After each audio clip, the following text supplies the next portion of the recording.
এইবারে চলে এলাম কাশী বসলেন, তোমাদেরকে এবার দেখাবো এইবারে এই কাশী বসলেন নতুন কি চমক নিয়ে এসেছে। তার কলম ছুঁয়ে ঝর্ণা ছোটে ব্যস্ততা তার ভারী,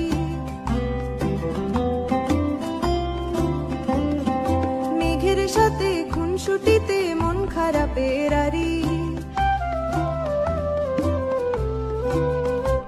তার কলম ছুঁয়ে ঝর্ণা ছোটে ব্যস্ততা তার ভারী, মেঘের সাথে খুনসুটিতে মন খারাপের আরি। মনের ভিতর হুলস্থুলে হয় যদি সে ভাব, রূপকথারই জগৎ দেবেন লীলা মজুমদার।